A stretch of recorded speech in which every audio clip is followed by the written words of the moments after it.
Yeah, thank you very much. Hi to everyone. I'm Tatsiana, associate from Belarus.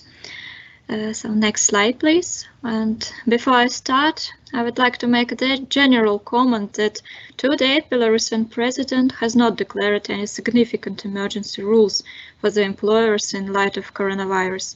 There are a few features for situation with COVID-19 compared to the general rules. And the next slide, please. So in case of economic difficulties, the employers in the current situation may consider the following ways of cost cutting.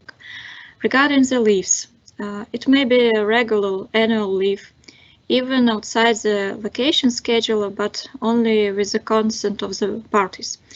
Or under local law, the employer has the right to grant vacation ahead of schedule if there are some unexpected and extraordinary circumstances. So if coronavirus is unexpectedly led to suspension of work, the employer may provide the employees with this annual leave, but only with regard to all employees or certain categories of the employees.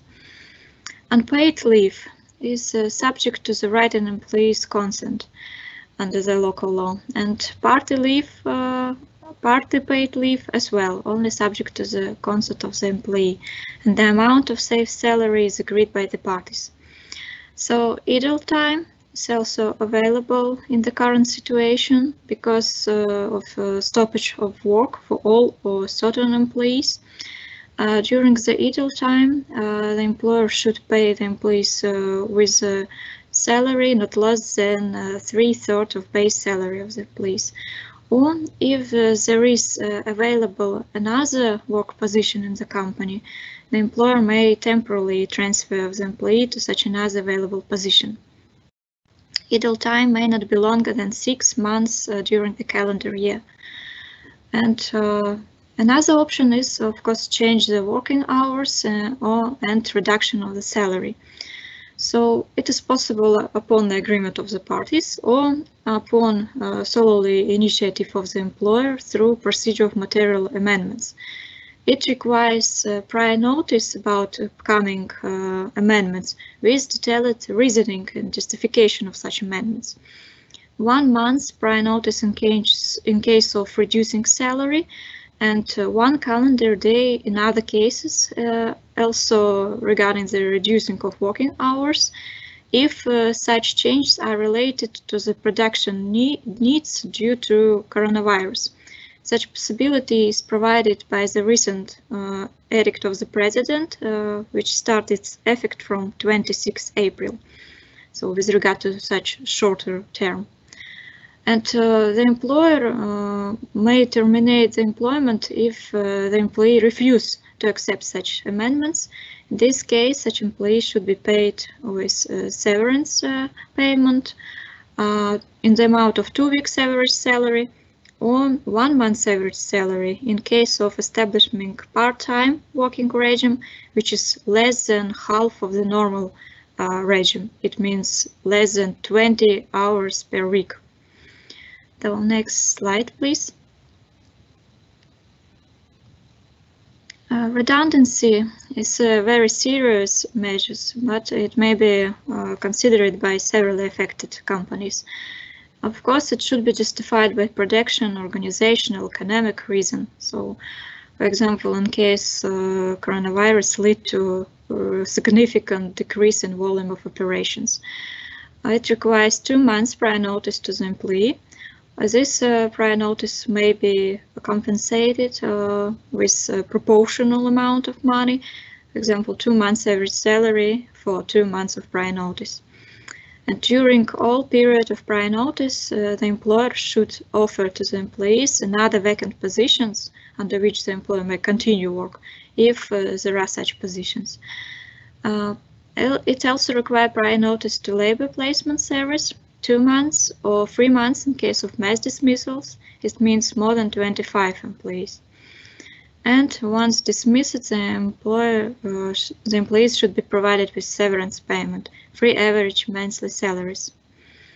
And the last way that I would like to cover is transfer from employee to another work. According to the recent edict of the President, it is possible to make without the consent of the employee for the period up to 3 months, even to another employer, if this is needed due to COVID-19, as well as for replacement of the absent employee, for example, due to sick leave. And next slide, please. Then I would like to cover state support measures. Actually, there is no so much, especially for the employers.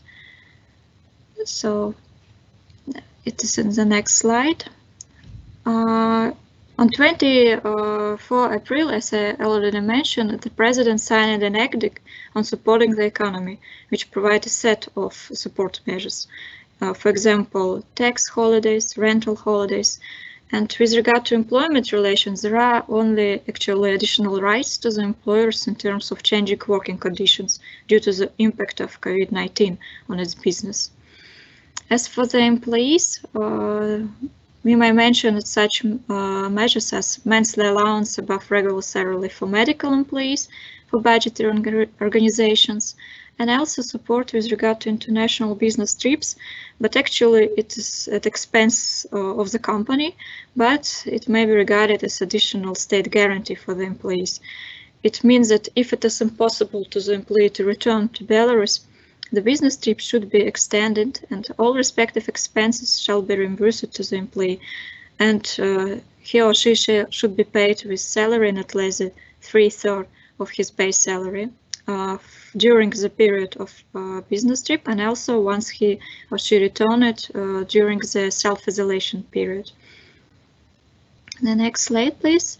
It's also related to the state supports for the employees because it relates to the sick leaves. So basically there are a few features compared to the general rules.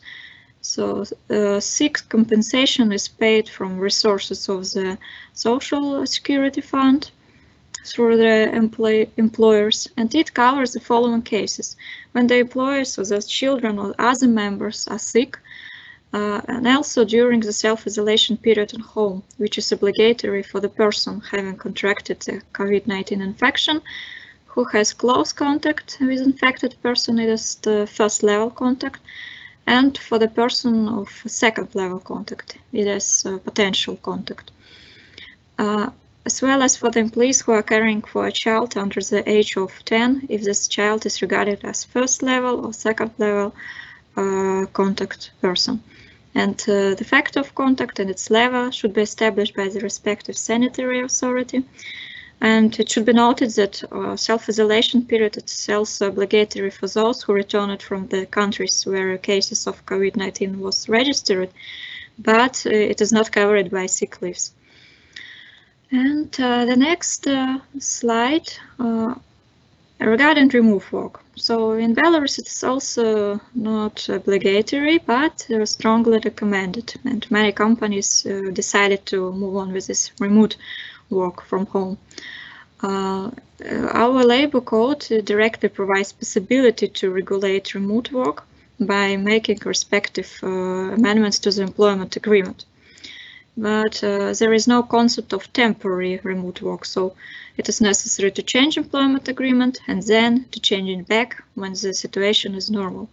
So in practice, companies may move on with two options: non-official agreement between the parties and official formalization in the employment agreement.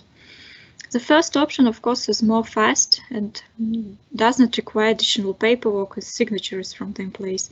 But in this situation, the employers bear risks. It requires full cooperation with the employees because in case of absence from work, there are risks of impossibility to bring such employee to the disciplinary liability. Besides, there are risks related to the labor safety rules, since the employer in any event should ensure labor safety at the actual place of performance work. And even if the employee provides for such kind of certification with approval that everything is all right and he or she will be responsible for that, in any event, the employer will be responsible, including in case of work accident, for example. So that is why the second option is more preferable and more safe for the employer and employee actually. It means that there will be additional paperwork, yes, and it is less fast option, but it will allow to fix on paper obligation of the parties while working from home. And it is more safe from the part of ensuring labor safety rules, because the only obligation of the employer is to familiarize the employee with the safety rules while working with equipment that was provided or recommended by the employer. In any event, it is recommended to adopt some such policies and guidelines which will in detail provide rules how to work from work. So actually, that's all from my side. Thank you for your attention.